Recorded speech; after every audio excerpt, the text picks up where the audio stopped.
मेरा background business का है। आई एम लैंडस्केपर, जर्नलिस्ट, एक मिडिल क्लास फैमिली का हमारा बैकग्राउंड और ओरिजिन है। और आज से लगभग 22 महीने पहले पहली बार ये बिजनेस मेरे को देखने का मौका मिला था। और हम सब लोग एक टीम है, उस टीम के अंदर मैं भी हूँ और आप सब हैं। 30 नवंबर 2002 शाम के 6:30 बजे एक केबल ऑपरेटर के पास में गया था केबल का कनेक्शन लेने, और उन्होंने मेरे को आरसीएम बिजनेस का कनेक्शन दिया। वो डिस्ट्रीब्यूटर थे। With proud I can say मेरे स्पॉन्सर हैं वो मिस्टर सुरेंद्र वत्स, आप सब लोग मिल चुके हैं उनसे।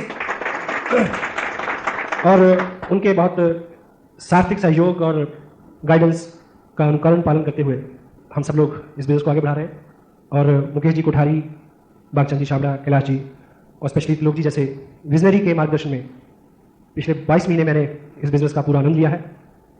और अभी आज जयपुर में आप लोगों से बात हो रही है तो उसके पीछे मकसद यही है कि इस आनंद यात्रा में आप जैसे और जो वीर हैं वो इसके सहभागी बने। जो हम सब ने लिया है वो आप सबको भी बाखूबी मिल सके। और आज इस बिजनेस में दो तरह की चीज़ें रहती हैं। बिजनेस बहुत आसान है, हर कोई आदमी कर सकता है, बहुत सारे लोगों ने किया है, बहुत सारे लोग करेंगे आगे फ्यूचर में। लेकिन मोटिवेशन और ट्रेनिंग दो सेगमेंट्स हैं इसके, राइट लेफ्ट आप मान सकते हैं। तो ट्रेनिंग अपने आप में बहुत इंपॉर्टेंट पार्ट है। और ऐसे एक विषय विशेष के ऊपर हम सब बात करेंगे। ऐसी एक परंपरा है अपनी इनकम के बारे में बताने की, तो मैं संक्षेप में आपको बताऊं कि 22 महीने की इस यात्रा में मेरे को लगभग 13 लाख रुपए मिले। और जो गया मंथ है, लास्ट मंथ जो है, एक मंथ का जो मेरा चेक था वो था 1,57,000 रुपये का। और जयपुर मेरे लिए एक आकर्षण है, क्योंकि यहाँ जो आपके लीडर हैं उन्होंने मेरे को बहुत प्यार दिया। डूडी साहब हैं, शिकाब जी हैं, धन सिंह जी बैठे, not many people are there, I can't explain the name every each person over there. तो और मेरी एक जिद है, मेरी एक शर्त है कि जयपुर में इस बिजनेस की जय-जयकार करा के छोड़ेंगे। तो आज के टाइम में जब इस तरह का पैसा, इस तरह की इनकम आ रही है, तो इनकम और बढ़ जाए ये भी बहुत बड़ा गोल नहीं है। We are not mad for money right now. शुरू में पैसा आता है तो खुशी होती है। एक गाना आपने सुना होगा, जूली फिल्म, पुरानी वाली, नई वाली नहीं, माई हार्ट इज बीटिंग, सुना? तो शुरू में होता है कि my heart is beating. Right now my heart is not beating, I am still जिंदा हूं। Right now my heart is aching. ये दर्द है इसमें बस। वो दर्द उन सब लोगों के लिए है जो चेहरे बार बार बड़ी बड़ी मीटिंग्स में आते हैं, मिलते हैं, मेहनत कर रहे हैं, किस तरह से वो बहुत जल्दी वो सब ले लें जो सबके लिए अवेलेबल है। उस चीज़ के लिए मैं आप सबके बीच हूँ आज। कोई फाइनेंशियल मोटो के लिए मैं यहाँ नहीं आया। सो बी रेडी फॉर, आपके हाथ खुले रहने चाहिए, आपका मन और आपका दिमाग खुला रहना चाहिए उस चीज़ के लिए। तो क्योंकि पात्रता जो है, पात्र होना किसी चीज़ का, वो सबसे पहली शर्त है। पेरेंट्स में भी उनकी भी एक धारणा है कि 4 बच्चे हैं तो योग्य जो है पात्रता को देख के वो अनुदान और कृपा करते हैं। तो विधाता का सिद्धांत यही है, वो भी पहले पात्रता देखता है कि पात्रता आपकी है या नहीं है। मैं पंजाब को बेसिकली बिलोंग करता हूँ। सिख रिलीजन, वहाँ की ये धारा वहाँ से शुरू हुई, उस एरिया से 10 सिख गुरुओं का इतिहास है। उसमें भी जो परंपरागत गुरुगद्दी है वो अपने बच्चों को नहीं दी उन महापुरुषों ने, हेलो, अपने अनुयायियों में जो योग्य था उसको दी। वो कोई भी था, जात नहीं देखी, बरादरी नहीं देखी, रिश्ता नहीं देखा, योग्यता देखी। तो ये सब चीज़ उसी तरह से खुली है सबके लिए। जैसे बीइंग पेरेंट्स हम सभी बच्चों को एक सा कपड़ा लत्ता, एक सा स्कूल, एक सी एजुकेशन, एक सा फूड, एक सा सब कुछ देने की कोशिश करते हैं। तब भी जिसकी पात्रता ज़्यादा अच्छी होती है वो आपसे ज़्यादा पुरस्कार ले जाता है, और तब भी वो अलग अलग जगहों पे पहुंचते हैं। तो सेम हम सब we are sailing in the same boat. So आप ओपन रहें। आपकी जो टीम है यहाँ पे वो बहुत कमिटेड है, बहुत नॉलेजेबल है, मैंने बहुत कुछ सीखा उनसे। तो आपकी पात्रता अगर बनी रहेगी और बढ़ती रहेगी तो आपका पुरस्कार जो है वो बढ़ता रहेगा, उसकी कोई सीमा नहीं है। क्योंकि इस बिजनेस का डिज़ाइन ऐसे है कि पैसा मिलना, रिवार्ड और अवार्ड मिलना इस सिस्टम की मजबूरी है, बेशर्त कि आप उसमें बने रहें। तो आप तैयार हैं उसके लिए? Thank you. तो आज इस विषय पे हम बात करेंगे, उसको हम बोलते हैं एडिफिकेशन। सुना ये शब्द पहले, एडिफिकेशन। ये बिजनेस जो है, जो पॉजिटिविटी का बिजनेस है, बढ़ावा देना। एडिफिकेशन के बेसिक जो मायने हैं वो है बनाना, बढ़ाना, अच्छा बोलना, करना, मन, कर्म, वचन, शब्द, व्यवहार से अच्छा करना, बोलना। मुकेश जी अपनी मीटिंग्स में एक कमिटमेंट रखते हैं, याद है सब लोगों को, मैं बनाऊंगा, बिगाड़ूंगा नहीं, मैं विश्वास करूंगा, शक नहीं, क्योंकि मैं लीडर हूं, मैं कामयाब हूं।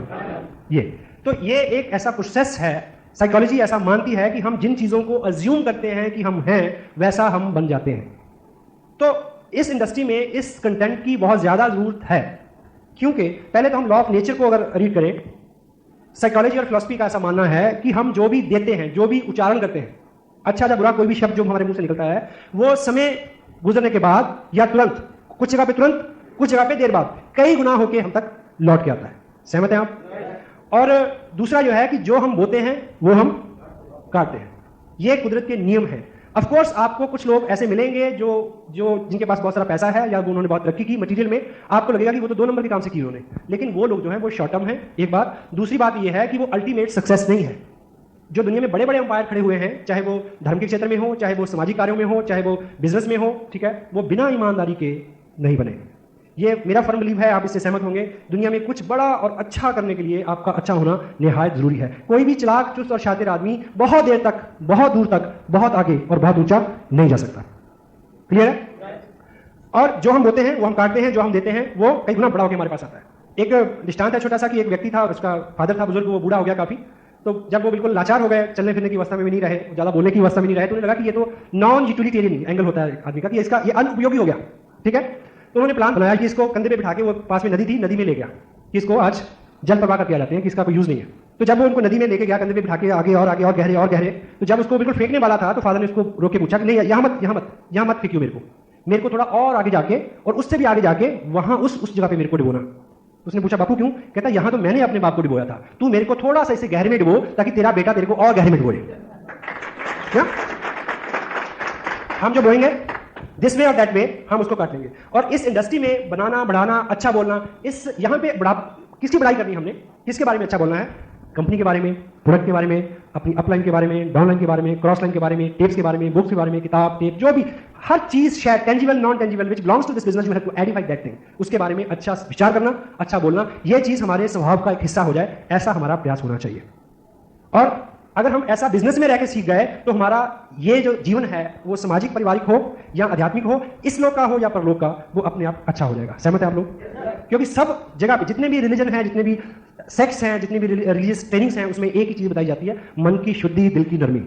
हाँ जी, ठीक है। और सबके लिए अच्छा बोलना और पॉजिटिव रहना, पॉजिटिव चीजों को, कल्याणकारी कार्यों को, शुभ कार्यों को अंजाम देना।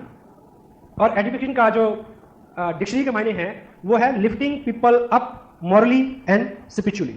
लोगों को ऊपर उठाना, बढ़ावा देके ऊपर उठाना, अच्छा अच्छा बोल के उनको अच्छा करने की प्रक्रिया में शामिल रहना। This is the inside job. तो इसमें हम करता नहीं है, इसमें हम अपने आप में यही मुकम्मल कर्म है। हमारी अपनी पर्सनैलिटी ही ऐसी होनी चाहिए कि हमें लगे नहीं कि हम कुछ कर रहे हैं, हमारी प्रेजेंस ही अपने आप में एक काम हो। समटाइम होता है कि किसी आदमी के आने से ही, दाखिल होने से, शामिल होने से ही माहौल में पॉजिटिविटी आती है। क्यों? वो लोग स्वयं निर्मित होते हैं पॉजिटिविटी के साथ, सकारात्मकता के साथ। एग्री? और दूसरा, ये जो बिजनेस है, इस बिजनेस में एजुकेशन इतना वाइटल कंटेंट इसलिए है क्योंकि ये बिजनेस जो है ये लोगों का बिजनेस है। लोगों में जाके हमने काम करना है, तो लोग इस चीज को बहुत गहरे से समझते हैं। पॉजिटिविटी जो है उसकी खुशबू दूर से आती है, आपके चेहरे से झलकता है, आपके व्यवहार से दिखता है, ठीक है। और दूसरा, क्योंकि हम किसी सेलिंग इंडस्ट्री में नहीं हुए। सेल करना होता है कि आपने एक बार चीज बेची, आपको एक बार लाभ हो गया, लेकिन यहां पे ऐसा नहीं है। जहां जो आपकी टीम बनेगी उसमें जो लोग आपके साथ जुड़ेंगे, जब तक आपके साथ वो कंटिन्यू 2-4 साल लगातार जुड़े नहीं रहते, तो आप इसमें से पैसा नहीं ले सकते। अगर आप सिर्फ बनावटी तौर पे अच्छे हैं, वैसे अच्छे नहीं हैं, तो जब भी वो आपके संपर्क में आएंगे और थोड़ा गहरे संपर्क में अंदर तक झांकेंगे और आपको भीतर से जब जान लेंगे तो वो आपको छोड़ देंगे। Most of the time people never quit business, people quit people. लोग लोगों को छोड़ देते हैं। हाँ जी, इसलिए बिजनेस छूट जाता है। सो अगर हमारी शब्दावली में, हमारे आचरण व्यवहार में एजुकेशन, पॉजिटिविटी आएगी और रहेगी, तो हमारा व्यक्तित्व अपने आप उससे इफेक्ट होगा और बदल जाएगा। और नेक्स्ट इज, इसको हम बोल सकते हैं मान देना, वैल्यू देना, अपलिफ्ट करना, ठीक है। और ये प्रमोशन से थोड़ा सा अलग है, क्योंकि प्रमोशन किसी बेजान चीज के लिए हो सकती है, जानदार के लिए, लेकिन एजुकेशन थोड़ा सेंसिटिव मैटर है। ये इसकी शाब्दिक चीजों के पीछे हम बाद में बात करेंगे। तो जो कंटेंट्स में आपसे बात, आप समझिए मत, आप महसूस कीजिए। महसूस कर रहे हैं आप? This is what I want. Thank you. So लोगों का बिजनेस है और हम सब लोग जो हैं इस बिजनेस में, हमारा सबका एक ही स्टेटस है। ऐसा नहीं है कि मेरे को अलग किसी स्टेटस में इस कंपनी में क्वालिफाई किया और मेरे को अलग से एक डेजिग्नेशन दिया और मेरी अलग से अपॉइंटमेंट हुई। I am a IBO, independent business owner. और आप क्या हैं? IBO। हम सब लोग जो हैं वो अपने बिजनेस के खुद मालिक हैं। हम किसी के नौकर नहीं है, किसी के एम्प्लॉय नहीं है, कोई हमारा बॉस नहीं है। आप मीटिंग में आए तो ठीक, नहीं आए तो कोई आदमी आपको ये नहीं कहेगा कि क्यों नहीं आए, अगर वरना, ऐसा यहाँ कोई नहीं बोलता। जब सारे वॉलंटियर हैं, सारे अपने अपने स्वभाव और अपनी अपनी इच्छा से काम करेंगे, तो ऐसा कुछ तो होना चाहिए कि लोगों से बात मनवाई जा सके, लोगों से काम करवाया जा सके। तो लोग यूजुअली 4 कारणों से काम करते हैं। पहला, डर। लोग डर के कारण काम करते हैं। तो आपके पास कोई ऐसी चीज है कि लोगों को डरा सके? हाँ जी। वैसे आप ये तो मानते हैं कि सब लोग डरते हैं? सब लोग डरते? शादीशुदा कितने लोग हैं? तो ऐसा हिंदुस्तान में माना जाता है कि सब लोग अपनी बीवियों से डरते हैं। सच है या झूठ है? झूठ। एक व्यक्ति ने बोला कि झूठ है। एक बार एक ग्रुप था मेल्स का, तो किसी ने पूछा कि भी सब लोग डरते हैं? बोले यस, सब लोग डरते हैं। कुछ लोग चुप रहे, कुछ ने तुरंत बोला, कुछ ने थोड़ी देर बाद में बोला, कुछ लोगों ने थोड़ा आहिस्ता से बोला, है ना। किसी ने थोड़ा ये देख के बोला कि पहले बंगला बोल ले, फिर बोला कि नहीं ऐसा करिए, जो डरते हैं वो इधर आ जाओ। कुछ फटाफट आ गए, कुछ आहिस्ता आहिस्ता आए, कुछ सोच के आए, कुछ देरी से आए। एक आदमी खड़ा रहा, उसे पूछने वाले ने ये सोचा कि ये जरूर बहादुर होगा। उसने पूछा कि आप इधर नहीं आए, इसका मतलब आप नहीं डरते? कहते जी वो ऐसा है जी, मैं पूछ के नहीं आया था कि इधर जाओ कि नहीं जाओ। तो डर का अपना अपना। वैसे मैं आपको एक चीज बताऊं, बीवी कोई डरावनी चीज नहीं होती। We must feel blessed you are keeping a woman who can support your life. God bless you. बिल्कुल नहीं डरना चाहिए। Thank you. सो लोग डर के कारण काम करते हैं, लोग लालच से काम करते हैं। और मेरे और आपके पास कुछ है कि हम किसी को ललचा सकें? नहीं है। हम डरा भी नहीं सकते, हम किसी को ललचा भी नहीं सकते। तीसरा एक और चीज है, लोग प्यार से काम करते हैं। यस और प्यार एडिफिकेशन का ही एक पार्ट है, लेकिन इसको हम थोड़ा सा और विशुद्ध करें तो हम ये बोलेंगे कि लोगों को अच्छा अच्छा बोल के उनके सामने उनकी योग्यता को का एहसास दिला के, जो काम यामवंत ने हनुमान जी के लिए किया था, उस भूमिका में कुछ करके उनके व्यक्तित्व के अच्छे, मजबूत, सही, बढ़ने वाले, बनने वाले गुणों का बखान करके उनको एहसास दिला के कि आप ये कर सकते हैं, उनसे ये काम करवा लेना ही एडिफिकेशन का एक हिस्सा है। So that's why. और एक पूरा विस्तृत विषय है पावर ऑफ स्पोकन वर्ड्स, बोले हुए शब्दों की ताकत। हम जो बोलते हैं वो हमें इफेक्ट करता है। इसलिए बुजुर्ग बोलते हैं कि अशुभ मत बोलो। कई बहाने से बोलते हैं कि सुबह सुबह ऐसा नहीं बोलते, शाम को ऐसा नहीं बोलते, सोते वक्त ऐसा नहीं बोलते। कहने का मतलब किसी भी वक्त बुरा नहीं बोलते, क्योंकि जो भी हम बोलते हैं वो चीज इफेक्ट करती है, पॉजिटिव और नेगेटिव जो भी बोलते हैं। लेटेस्ट जो स्टडी वो तो यहां तक बोलती है कि बोलना तो दूर की बात, सोचने मात्र से नेगेटिव जो विचार दिमाग में आता है वही चीज जो है बहुत सारा इफेक्ट कर जाती है हमें। ऑलवेज माइंड योर लैंग्वेज, हम क्या बोल रहे हैं। पावर ऑफ स्पोकन वर्ड्स, क्योंकि जो हम सोचते हैं उससे अच्छा बोल नहीं सकते, और जो हम बोलते हैं उससे अच्छा कर नहीं सकते। इसलिए यदि हमारा इरादा है कुछ अच्छा करने का, तो उससे पहली शर्त है कि हम अच्छा बोले, और यदि अच्छा बोलने का इरादा है तो उससे पहली शर्त है कि अच्छा सोचें। समटाइम हम झुंझलाहट में, घबराहट में, खिफत में, परेशानी में बहुत उल्टा पुल्टा। आपको एक एग्जांपल से समझे इस बात को। मान लीजिए आपको सुबह 8 बजे आपके ऑफिस से फोन आया आपके बॉस का कि आप अभी तक आए क्यों नहीं। आपको ये पता है कि 9 बजे पहुंचना होता है, लेकिन वो उसका फोन 8 बजे आ गया। घर से फोन किया उसने कि तुम जल्दी पहुंचो, फला फला काम करना है। तो आपको बड़ी किल्लत, बड़ी कुड़न और बड़ी अपसेट होते हैं। आप फटाफट आदि शेव करते हैं, ठीक है, और जल्दी से ब्रेकफास्ट छोड़ा, कपड़े डाले और चले आए निकल के। और मन में बिल्कुल बड़ा गुस्सा है, आप सोचते आ रहे हैं कि आज तो बस ना इसका तामझाम खत्म करना था, सामने पटक दूंगा फाइल की मेरे से ये काम नहीं होता, तेरे को कोई और आदमी मिलता उसे करा ले, ये नौकरी पकड़ी बंद, मैं इसके बिना जी सकता हूं। आप ऐसा सोचते हैं। जब ऐसा विचार मन में आए तो एक बार शांत होकर रुके और सोचे कि ये जो मैं सोच रहा हूं क्या मैं ऐसा ही बोलने वाला हूं? मन क्या बोलेगा? नहीं। अगर बोलने वाले नहीं हैं तो सोचना भी नहीं है, क्योंकि जो सोच लिया, जो बोल दिया वो डबल हो गया। वो शायद अनजाने में सबकॉन्शियस माइंड आपको कभी उत्तेजित कर दे कि जो आपने सोचा था वो आप बोल देंगे। अगर वो एक्शन हो गया और आप घर बैठ गए तो मुश्किल बढ़ जाएगी। यहां एक मिनट चेक करें अपने आप को, सोचे, रोके एक बार।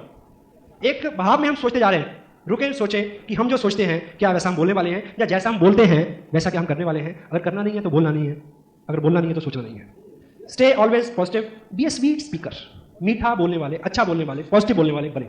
जैसा भी हम समटाइम ये मानते हैं कि अच्छा सिर्फ उन लोगों के बारे में बोलना है जो इस लायक है। आपने ऐसा क्यों बोला? वो था इस लायक। आप ये मान के चले, समटाइम हम फील्ड में होते हैं तो मैं सपोज किसी के, आप डूडी साहब को पता है मेरा स्टेटस क्या है बिजनेस में, लेकिन डूडी साहब मेरे को ले जाएं एक ऐसे व्यक्ति के पास जिसने अभी बिजनेस ज्वाइन नहीं किया, उनके साथ मैं बात करूं और वो मेरे बारे में कुछ गलत बोल दे, उसको नहीं पता, डूडी साहब को बड़ा फील होगा कि ऐसे व्यक्ति के लिए उन्होंने ऐसा बोल दिया। तो डूडी साहब बाहर आके मेरा हाथ दबाएंगे, सॉरी कि मैं आपको गलत आदमी के पास ले आया। पर मैं ऐसा महसूस नहीं करता, क्योंकि मुझे पता है कि मेरा बिजनेस क्या है, मेरा काम क्या है। और धोबी के पास कभी भी धुले हुए कपड़े नहीं आते। हेलो, हम धोते हैं आरसीएम के डिटर्जेंट पाउडर से, तो we are prepare for that. हम उसके लिए तैयार हैं, रोज तैयार होकर निकलते हैं 2 बार शेव करके। या 4 लोगों ने मना करना है, 2 लोगों ने कहना है कि तुम भी फंस गए, नो प्रॉब्लम। आप तैयार हैं? यस। सो अपने को पता है हमारा काम क्या है, और हमें अच्छा केवल काबिल और योग्य लोगों को नहीं बोलना है। जो काबिल नहीं है अच्छाई की, प्रेम की, सदाचार की, सत्कर्म की, उन लोगों को ज्यादा जरूरत होती है जो इस लायक नहीं होते। हेलो। और सदाचार, प्रेम उन लोगों के ऊपर ज्यादा असर करता है जो इस लायक नहीं होते। और हमारे पास, हमारी संगत सोबत में, इस इंडस्ट्री में, आपके ग्रुप में जो आ गया वो अपना है, वो प्यार के काबिल है। Right? You are ready? Thank you. और मोटिवेशन, पॉजिटिविटी, ये सब आस पास की चीजें हैं, इनको बहुत अलग नहीं हम कर सकते।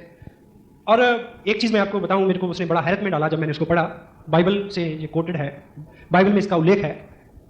उसमें ईश्वर के मुखारबिन से इसको लिखा है। क्या? वो मेरे और आपके बारे में बोलते हैं। ईश्वर बोलते हैं क्या? कि तुम यदि ठंडे हो तो मैं तुम्हें प्यार करूंगा, तुम अगर गर्म हो तो मैं तुम्हें शाबाशी दूंगा, और तुम अगर गुनगुने हो तो मैं तुम्हें थूक दूंगा।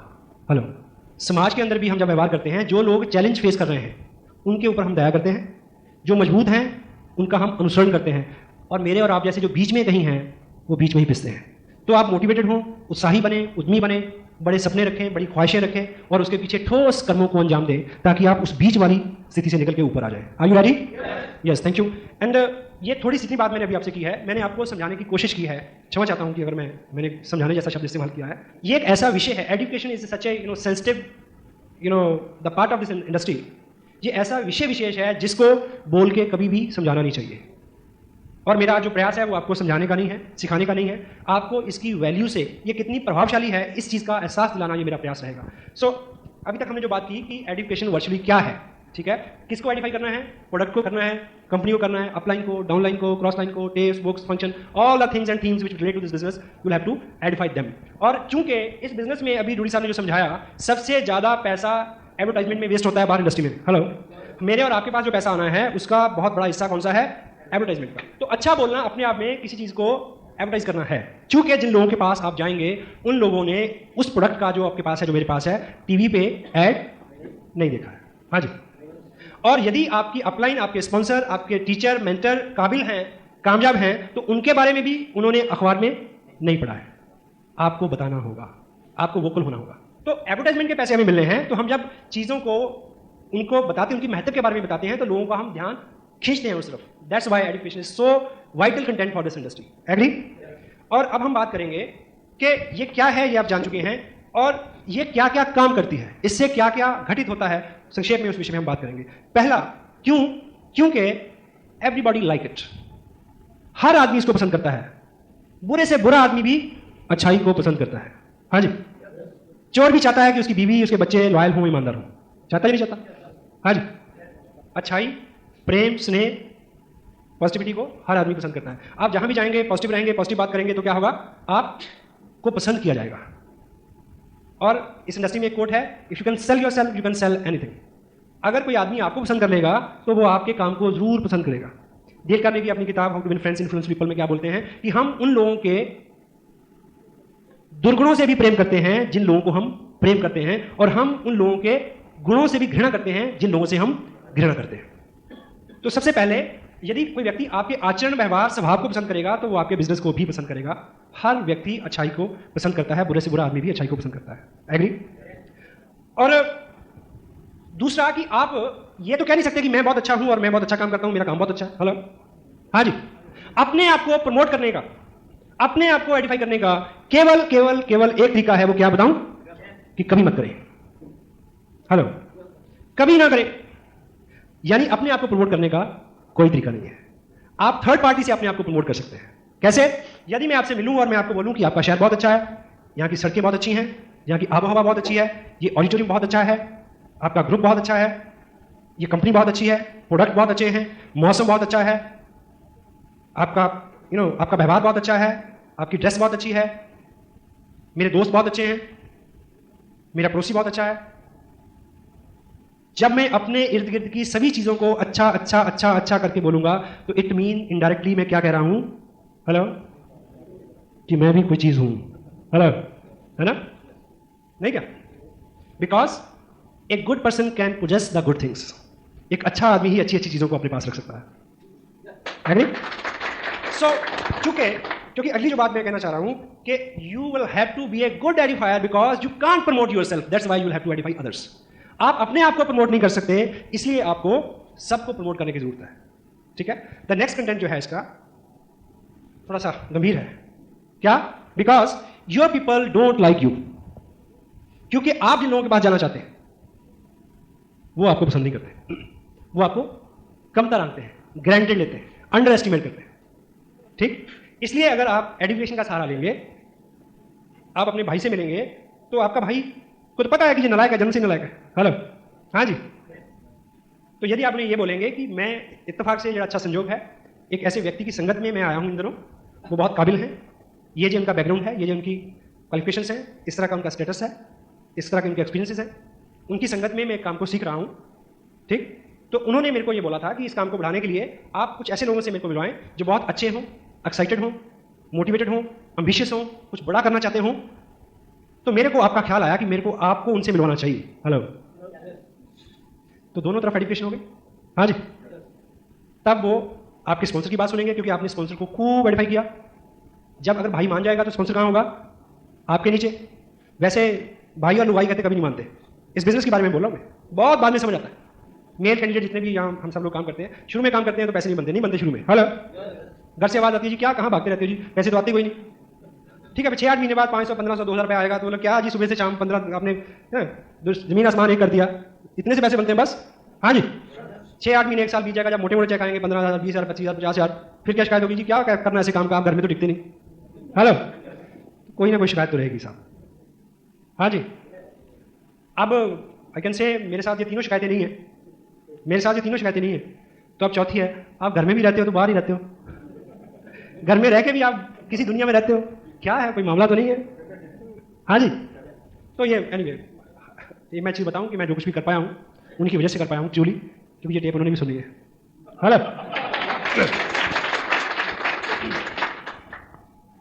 It works like a third party.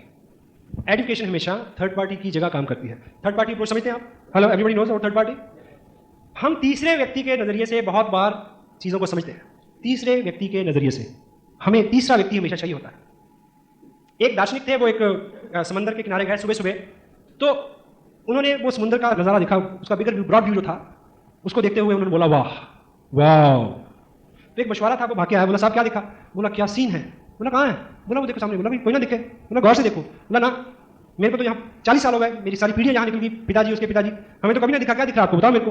उस फिलोसफर ने बोला देखो ऐसा देखो कि वो जो सूर्य निकल रहा है आधा नीचे आधा ऊपर, उसको देखो, उसके आगे जो पक्षी उड़ रहे हैं उनको देखो, और उधर जो पेड़ हैं पीछे किनारे उनकी जो परछाई बीच में पड़ रही है उसको देखो, और वो जो जहाज आगे से गुजर रहा है जिसका धुआं आसमान की तरफ उठ रहा है उसके ऊपर लालिमा उसको देखो, सूर्य की किरणों को जब वो पानी में आ रही है और ऐसा लगता है जैसे आग ऊपर नीचे हो रही है उसको देखो। इस सारे को एक साथ देखो क्या सीन है। वो मुशारा क्या बोलता है? वाओ, कि मैंने पहले क्यों नहीं देखा। मैं तो वो बुलाता है अपनी बीवी को, अपने बच्चों को, अपने फादर को बुलाता कि देखो क्या सीन है, आज तक क्यों नहीं देखा। तो उस दार्शनिक ने क्या बोला कि आज तूने मेरी नजर से देखा। चीजें वही हैं।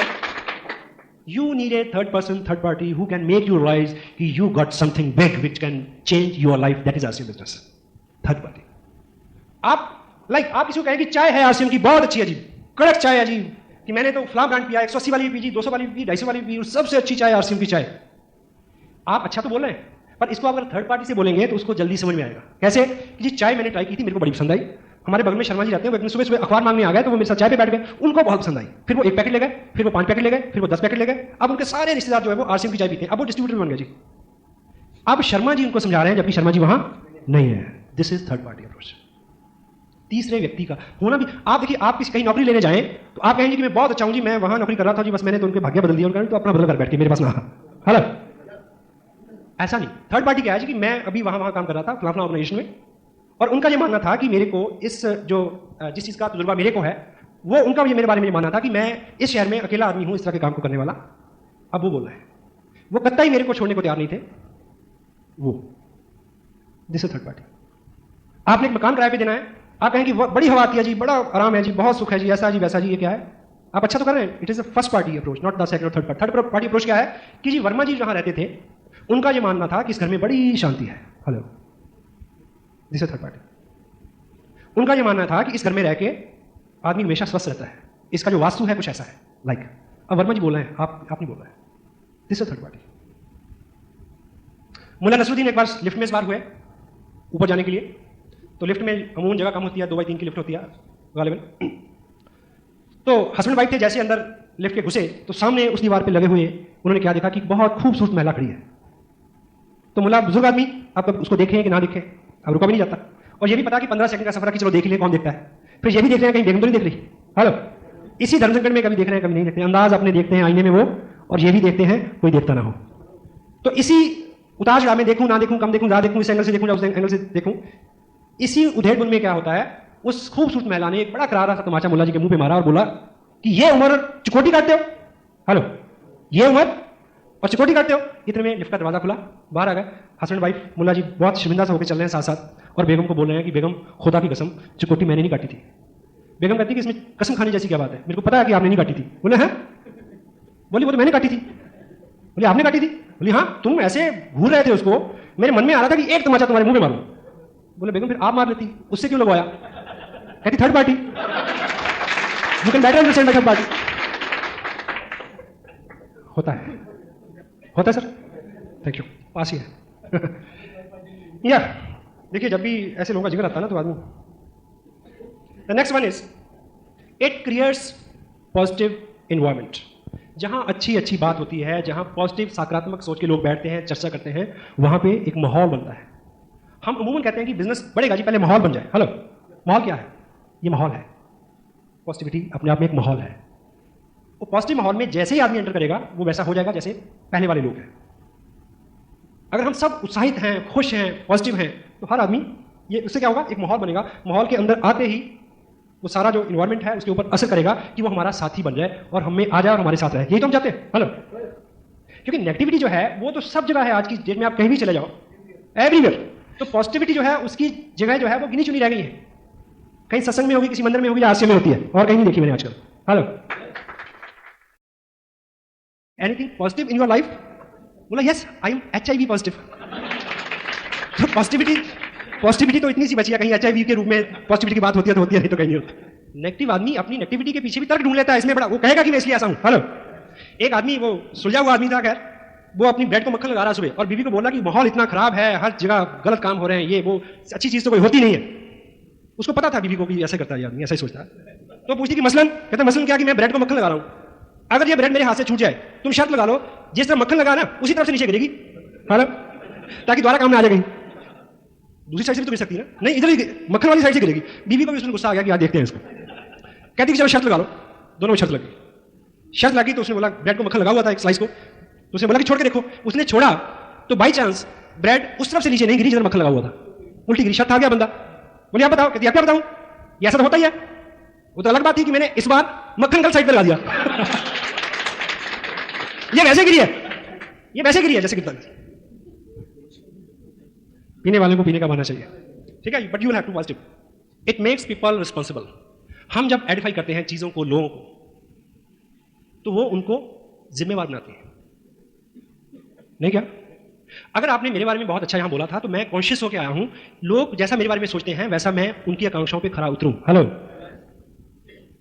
अगर आप अपनी डाउनलाइन को बोलते हैं, आपकी जो ग्रास्पिंग पावर है वो बहुत अच्छी है, आप बहुत जल्दी जल्दी सीख रहे हैं बिजनेस को, आपका बिजनेस बहुत जल्दी जल्दी बढ़ रहा है, तो अगर ऐसा नहीं भी हो रहा है तो वो आपके शब्दों को पूरा करने की कोशिश करेगा। ये मानव का स्वभाव है साहब। Hello, education makes people responsible. अगर डूडी साहब ने ऐसा बोला है कि मैं इंडिया लेवल का लीडर हूं तो मेरे को इस बात की चिंता रहेगी कि मैं उस तरह से व्यवहार करूं। हेलो, नहीं क्या?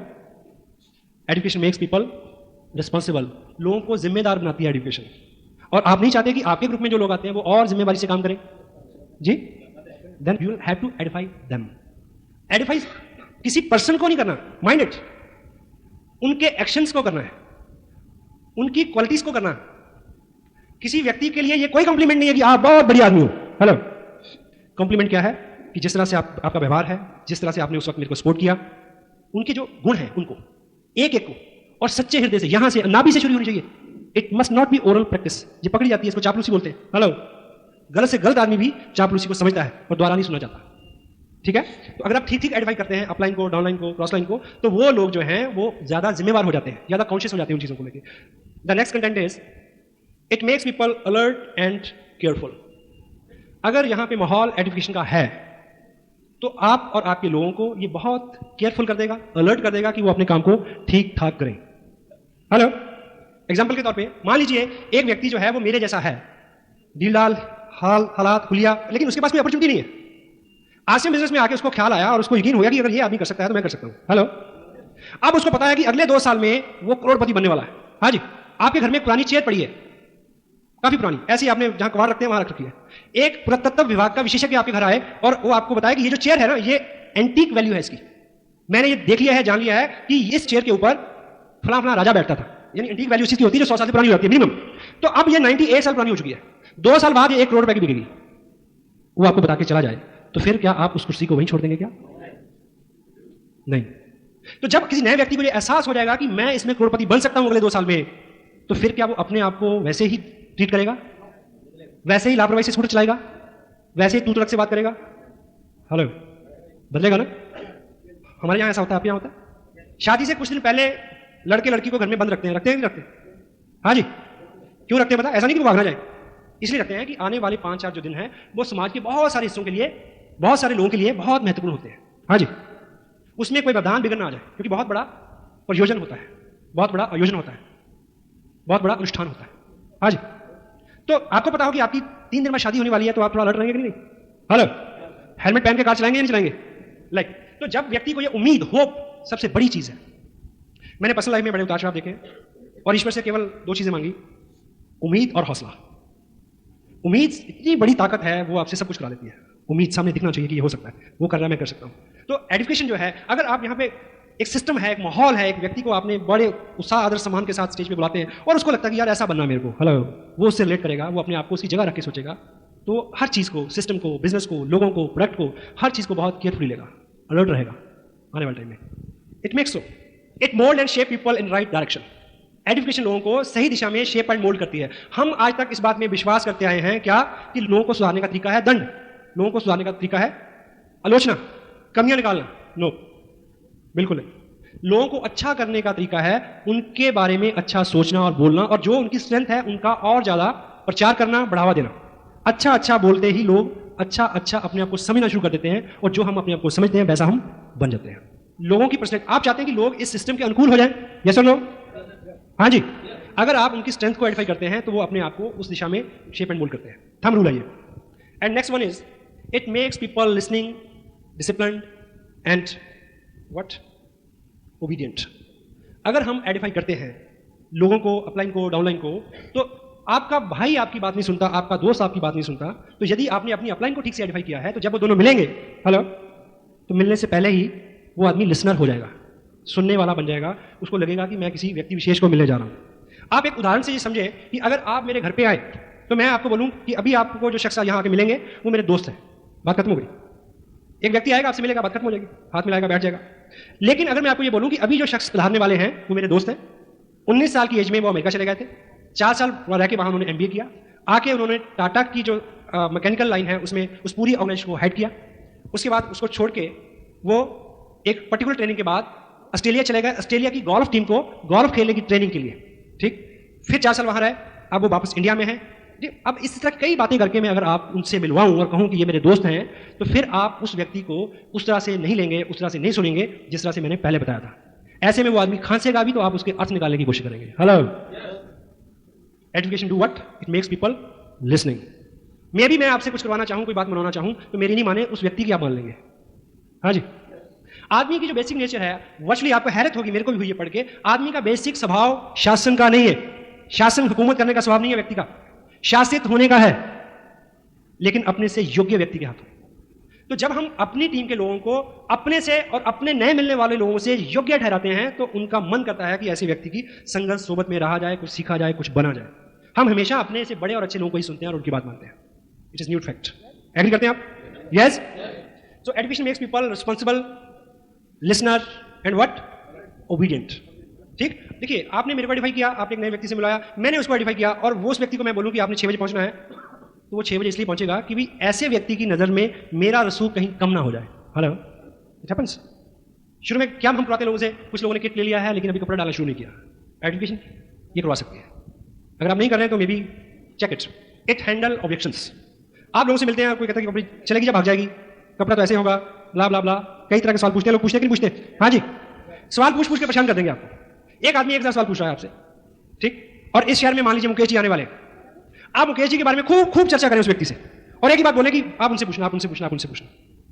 गारंटी है जब वो मुकेश जी के सामने खड़ा होगा, उसके 10 में से 9 सवाल खलास हो जाएंगे अपने आप। उसको लगेगा यार ये आदमी कुछ तो सोच के इसने किया होगा, अगर इसको 4 लाख रुपया महीना मिल रहा है तो कुछ तो अच्छा होगा। प्रश्न तो रहेंगे ही, प्रश्न कभी खत्म थोड़ी होते हैं।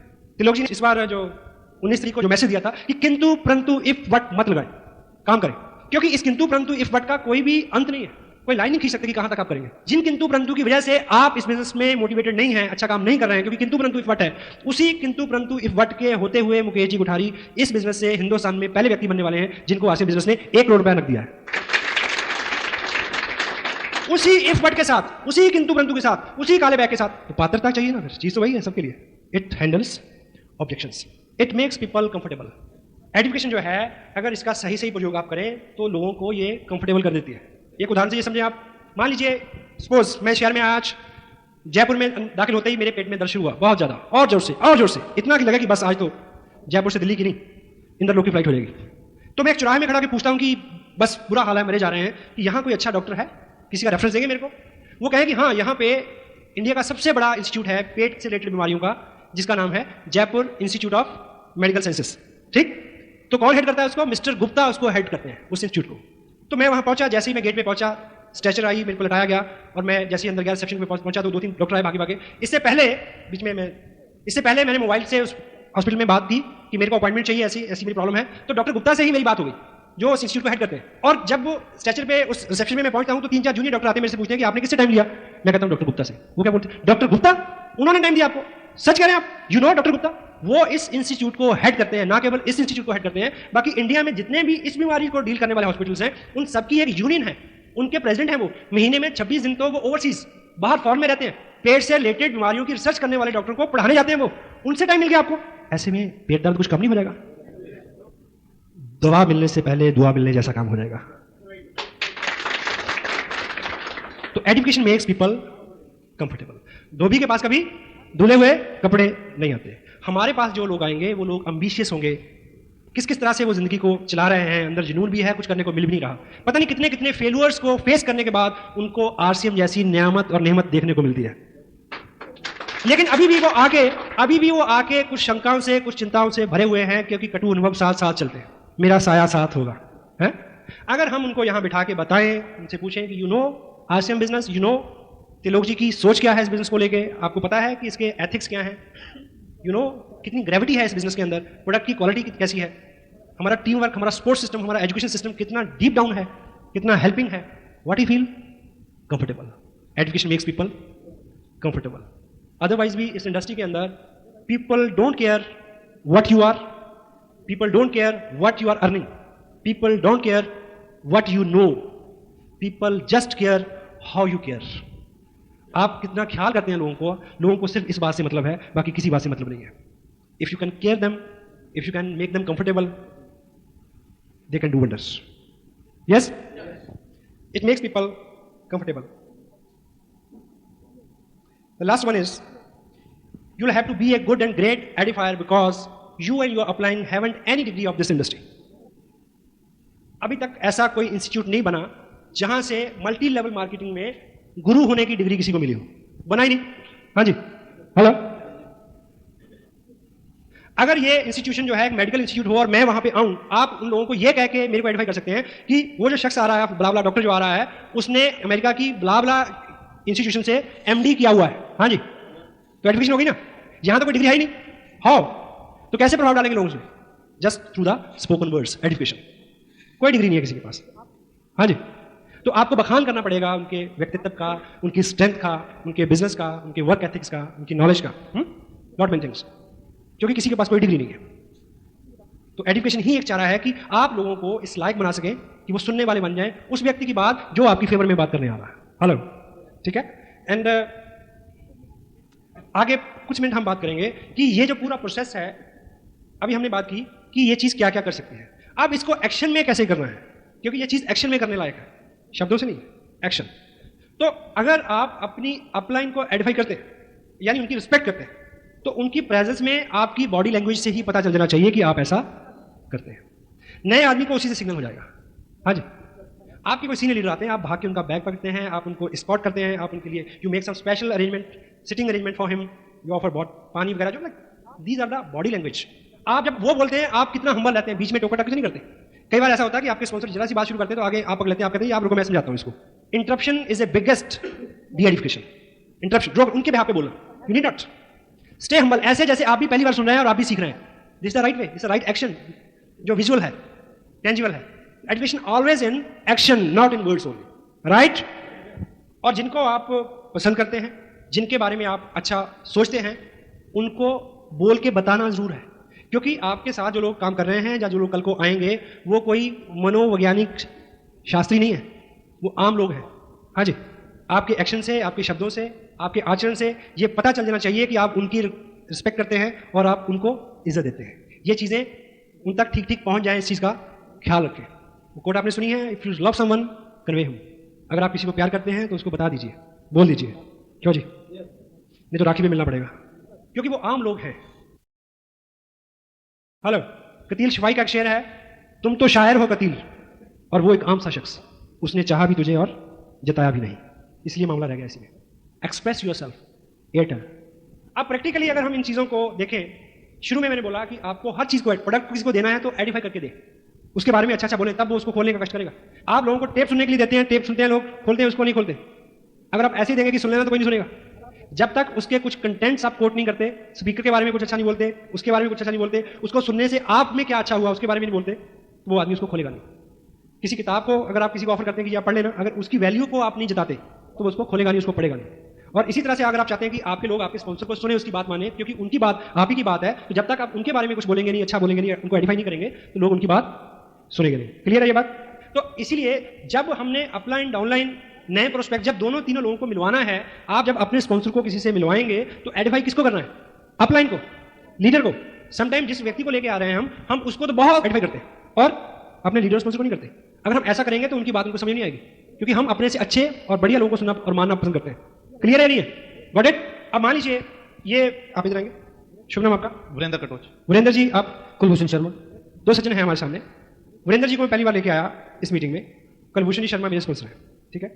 अब मैं ये चाहता हूं कि वीरेंद्र जी चूंकि मेरे दोस्त हैं और दोस्त को दोस्त की बात कभी भी समझ में नहीं आती, तो आज मेरे को मौका मिला कि मेरे जो स्पॉन्सर, मेरे जो सीनियर अपलाइन हैं, ठीक है, वो आज टाउन में है और मैं इस मीटिंग से पहले या बाद में इनसे मिलवा दूं। तो मुझे अपने स्पॉन्सर कुलभूषण जी शर्मा को एडवाइस करना है, इनके बारे में संक्षिप्त परिचय देना है, बाकी जानकारी ये खुद इनसे ले लेंगे।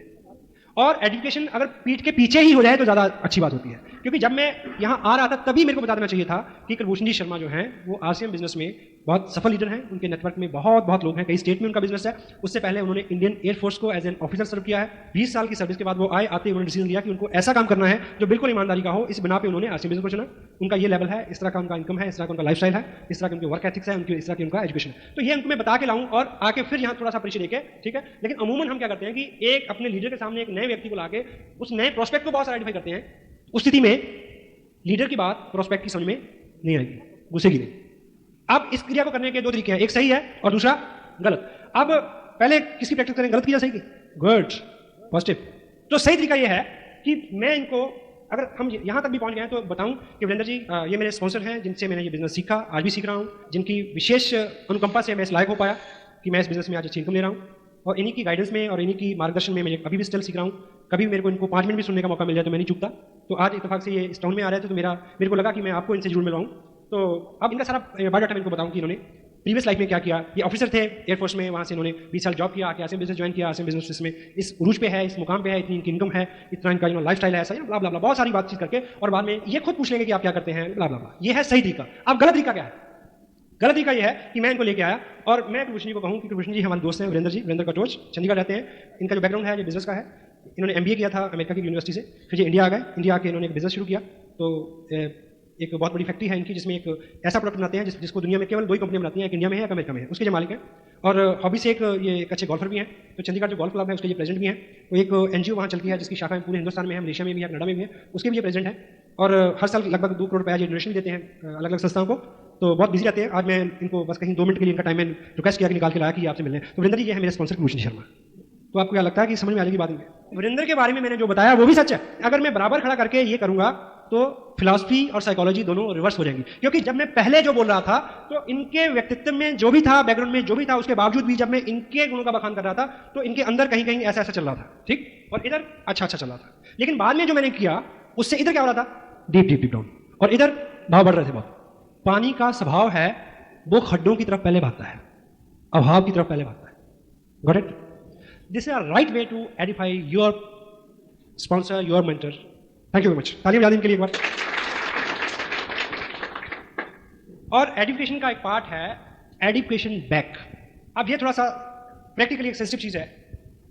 मान लीजिए मेरे एक दोस्त हैं, आपका शुभ नाम क्या? मनोज। मनोज जी मेरे दोस्त हैं और मैं इस बिजनेस में कामयाब हूं। मैं मनोज जी को ये नहीं बता सकता कि मैं 30 मार खाऊं। क्यों? क्योंकि लॉ क्या कहता है, वन कैनॉट एडिफाई हिमसेल्फ। तो मैं इनको मिलवाने लाता हूं अपने स्पॉन्सर से। तो जब मैं इनको लाने से पहले मैं अपने स्पॉन्सर को आइडेंटिफाई करूंगा, यहां लाके भी करूंगा। तो जब मैं अपने स्पॉन्सर से, अपने सीनियर लीडर से मिलवाऊंगा, तो जब, यानी कहना मैं ये चाह रहा हूं कि जब कोई आपकी टीम का व्यक्ति अपने किसी नए प्रोस्पेक्ट को आपसे मिलवाने लाता है, तो आपको सबसे पहले क्या बोलना है बता दूं? आपने जो व्यक्ति लेके आ रहा है उसको आइडेंटिफाई करना है फर्स्ट। अगर गॉट इट? नहीं समझे? मैं इनको लेके आया, ये मेरे दोस्त हैं, कुलभूषण जी मेरे स्पॉन्सर हैं। मैं एक मनोज जी को लेके आया इनसे मिलवाने, मनोज जी मेरे दोस्त हैं, कुलभूषण जी मेरे स्पॉन्सर हैं। तो कुलभूषण जी सबसे पहले क्या बोलेंगे कि मनोज जी ऐसा है कि आप और सतीश जी भले ही दोस्त हों, आप उनके बारे में बहुत कुछ जानते होंगे, पर मैं आपको बता दूं कि वो हमारी आरसीएम बिजनेस की टीम में बहुत सशक्त लीडर है। वो मेरे को आइडेंटिफाई करेंगे कि ताकि जब कुलभूषण जी चले जाएं तो ये व्यक्ति मेरी बात सुने। हेलो, क्योंकि you need your upline like anything, you need your upline like anything, because on this earth there is only person who can identify you, that is your upline. That's why your upline is lifeline. केवल मात्र एक ही व्यक्ति है इस business में जो आपको by back identify कर सकता है, और किसी के पास राइट नहीं है। ऑफ कोर्स क्रॉस लाइन भी करेगी दूसरे लोग भी, जिनका फाइनेंशियल इंटरेस्ट इन्वॉल्व है आपकी कामयाबी में, आपकी सक्सेस में, वो आपकी अपलाइन है। तो आपको बाई बैक आइडेंटिफाई करना है ताकि वो व्यक्ति उनकी बात सुनना शुरू कर दे। This is what we have to do with education. Thank you.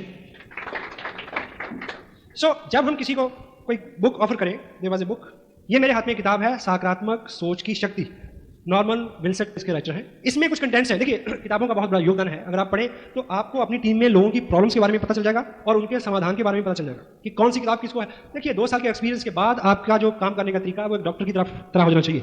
एक आदमी आपको ब्ला ब्ला ब्ला कंप्लेन करता है तो उसको आप कह सकते हैं कि फलां नंबर की टेप सुन लेना या फलां किताब पढ़ लेना। बहुत बोलने की जरूरत नहीं पड़ेगी। इस किताब में कुछ ऐसे कंटेंट्स हैं, टाइटल जैसा भी देखने में आपको लगे, लेकिन ये अपने आप में एक स्पिरिचुअल डॉक्यूमेंट है, बड़ा ही, जो मैं सोचता हूं।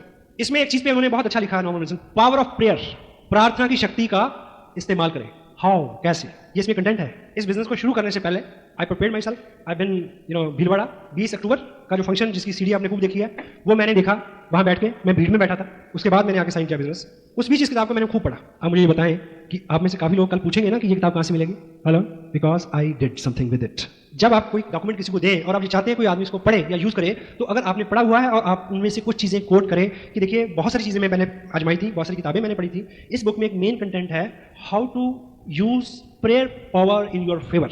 ये कंटेंट है इसके अंदर। एक इसमें और बहुत अच्छा कंटेंट है कि अपने दिमाग को, अपने बर्डन को, अपनी उलझन को नॉर्मल करने के लिए कुछ टेक्निक्स है कि हम पहले उन सब लोगों को क्षमा कर दें जिन्होंने हमें नुकसान पहुंचाया है। हम व्यक्तिगत रूप से ऐसा नहीं कर सकते, क्योंकि इस किताब में ऐसे कुछ तरीके हैं जिनका अनुसरण करके मैं वैसा कर पाया। उसके बाद मैं बहुत खुश रहना शुरू कर दिया मैंने, मेरा लाइफस्टाइल बहुत अच्छा हो गया, अंदर का भीतरी पर्यावरण बदल गया, मैं खुश रहने लगा और मेरा बिजनेस भी अच्छा हो गया। अब ऐसी 2-4 बातें जब कोट करके आप किसी को बोलेंगे कि आप इसको किताब को पढ़ें, तो वो व्यक्ति उस किताब को पढ़ेगा।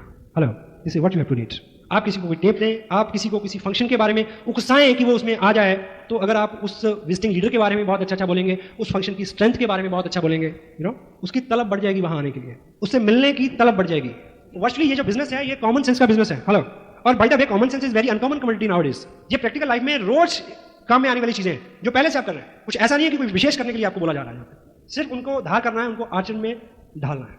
आपको पता है, tape books function is the system. जब लोग सिस्टम पे निर्भर हो जाएंगे तो आप क्या हो जाएंगे? फ्री हो जाएंगे।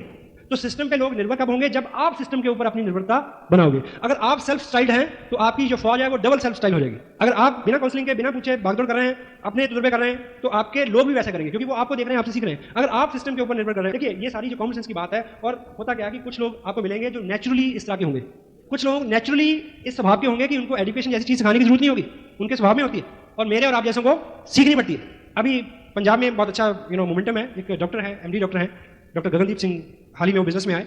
That guy is naturally good.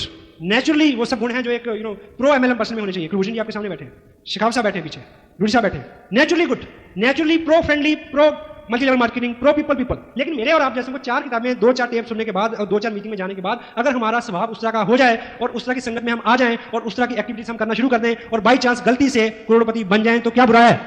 Hello. और इसका लास्ट जो कंटेंट मैं आपसे शेयर करूं, education makes people target oriented. लोग, हमने अभी लुधियाना में फंक्शन किया है, तो उसमें हमने बड़ा अच्छा डेकोरम बनाया। जो लोग रॉयल्टी पे थे उनको खूब धाम धड़के के साथ हमने स्टेज पे, तो नया आदमी सोचता कि यार अच्छा, इसमें ये काम करने का ये रिवार्ड मिलता है, मैं भी जाऊंगा रॉयल्टी पे। तो हम और क्या चाहते हैं भाई? तो अगर ठीक ठाक एडिफाइड एनवायरमेंट है तो लोगों को टारगेट ओरिएंटेड बनाता है। ठीक। और लास्ट कंटेंट और क्या है? Education creates healthy competition. अगर हम सबके बारे में अच्छा सोचने, बोलने, विचार करने की अपने आचरण में ढाल के मन कर्म वचन से, ताकि हमें डेलिबरेटली करना ही ना पड़े, अपने आप अच्छा हो। हेलो, जब हम ऐसा बन जाएंगे तो हम सबके लिए अच्छे करेंगे। Healthy competition. बाहर जो कंपटीशन होता है वो नेगेटिव होता है। एक कार की आप ऐड देखते हैं, उसमें वो एक पर्टिकुलर ब्रांड की कार है, उसके 10 स्ट्रेंथ बताएंगे और उसके साइड में जो 10 और कारें हैं उसकी डीमेरिट्स नोट की होंगी। होता है ऐसा? But in our industry we always stand and struggle upon our own merits, not on the others demerits. ये डिफरेंस है बाहर और अंदर की, यहाँ की हमारी इंडस्ट्री से, आसियन बिजनेस की। हम अपनी स्ट्रेंथ पे, अपनी खूबियों पे विश्वास करते हैं, दूसरों की नाकामियों के और कमजोरियों के ऊपर विश्वास नहीं करते। और जब हम सबके बारे में अच्छा बोलने का, अच्छा करने का स्वभाव बना लेंगे तो हमारे बीच में नेगेटिव कंपटीशन क्रिएट नहीं होगा। हम अपना बिजनेस बढ़ाएंगे लेकिन किसी का बिजनेस खराब करके नहीं, क्योंकि हमने ये सीखा है कि जो बोते हैं वो काटते हैं। जो देते हैं, आज मैं आपका बिगाड़ूंगा तो कल कोई मेरा बिगाड़ेगा। तो यहाँ पे जितना भी कंपटीशन होगा वो बहुत सौहार्दपूर्ण होगा, हेल्दी होगा। हमें तरक्की करनी है, हमें तेजी से बढ़ना है, बहुत आगे जाना है, लेकिन किसी के सर को लांग के नहीं, किसी को कुचल के नहीं। फूल कदमों तले आ जाए तो रुक जाता हूं, फूल कदमों तले आ जाए तो रुक जाता हूं, तेरे जैसी ए जमाने मेरी रफ्तार नहीं। हम सेंसिटिव हो, जिस चीज में, जिस कर्म में हमें आनंद आ रहा है उसमें किसी दूसरे का खून तो नहीं चल रहा, इस चीज का ख्याल रखें। दूसरों के स्ट्रगल को स्ट्रगल समझे, मजाक नहीं। दूसरों की जरूरतों का ख्याल रखें, दूसरों के प्रति खुला मन, प्रेम, सौहार्द अपने मन में हो। सेंसिटिव हो, लोगों के लिए पीड़ा और दर्द आपके मन में रहे, महसूस कर सकें आप। जितने लोग आपको इस इंडस्ट्री में यहाँ से सिखाते हैं उनके अपने अनुभव हैं। आपको लगता है कि शायद मेरे साथ कुछ अलग स्थिति रहेगी, आपके साथ कुछ अलग रही होगी। हेलो, ऐसा नहीं है। मैं उससे निकल के आया हूँ जिससे आप निकल रहे हैं। सो आई कैन अंडरस्टैंड यू। मैं आपकी पीड़ा और आपका संघर्ष समझ सकता हूँ। This industry is so good, you know. क्या बात है, ये आपको एक मुकम्मल इंसान बनाने की तरफ एक प्रयास है। Complete man, RCM man. जिस लेवल पे मैं अभी काम कर रहा हूँ, जहाँ पे जो लाइफस्टाइल है, जो इनकम है, जो रुतबा है, इस लेवल पे आके ऐसे किसी डीप डाउन में किसी व्यक्ति को पीड़ा समझना कठिन हो जाता है।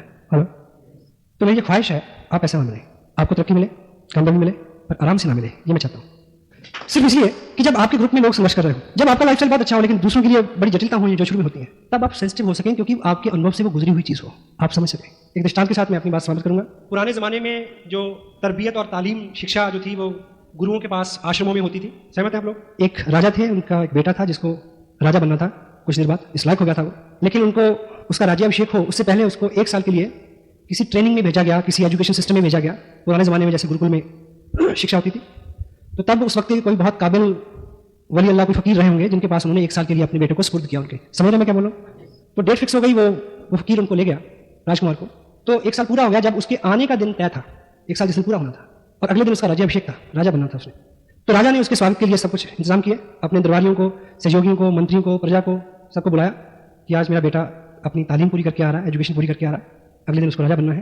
तो उसके आने का वक्त हुआ तो दरबार में जैसे ही उसके बेटे ने एंट्री की फकीर साथ, तो सारा मंजर बदल गया। राजा उस अपने बेटे का हुलिया देख के एकदम आपे से बाहर हो गया, आग बबूला हो गया। वो चित्रों में लिपटा हुआ था, जिस्म पे मैल, फकीर वो साथ, और अपना बिस्तरा बांध के उस फकीर ने उस राजकुमार के सर पे रखा हुआ था। तो राजा चिल्लाया कि ये क्या मजाक है, तो मैं फांसी लगा दूंगा। फकीर ने बोला चुप, अभी 11 नहीं बजे, 1 साल पूरा नहीं हुआ अभी। हेलो, अभी इसकी शिक्षा का कुछ हिस्सा बाकी है। ये कह के उसने उसी बिस्तर से एक हंटर निकाला, एक कोड़ा निकाला, राजकुमार को नीचे लटाया और ऊपर से कोड़े चलाने शुरू कर दिए। राजा फिर उठा, लेकिन लोगों ने उसको रोका कि इससे पूछो तो सही, ये जो फकीर है ये आम आदमी नहीं है, गुरु है, आखिर कोई कारण होगा इसके पीछे। उससे पूछा गया कि ये क्या है? बोला सिंपल सी बात है, आखिरी लेसन था इसका, मैंने सारी ट्रेनिंग दे दी इसको। क्या? कि मैंने पूरे 1 साल में इससे वो सब करवाया जिसको राजा बनने के बाद करने का इसको मौका नहीं मिल रहा है। क्योंकि राजा के जिस्म के ऊपर चिथड़े नहीं होते, राजा के जिस्म के ऊपर मैल नहीं चढ़ता, राजा किसी का बिस्तर नहीं उठाता, और राजा के कभी कोड़े नहीं लगते।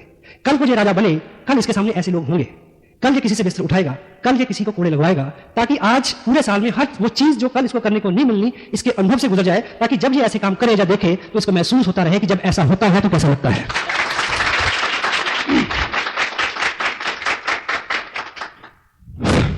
आपको सब मिले पर आराम से ना मिले, ताकि आप लोगों की पीड़ा को समझ सके, उनके लिए काम कर सके, क्योंकि हम आखिर हमें काम ही करना है बस। God bless you, feel proud being a little part of your life, your great life. Thank you very much.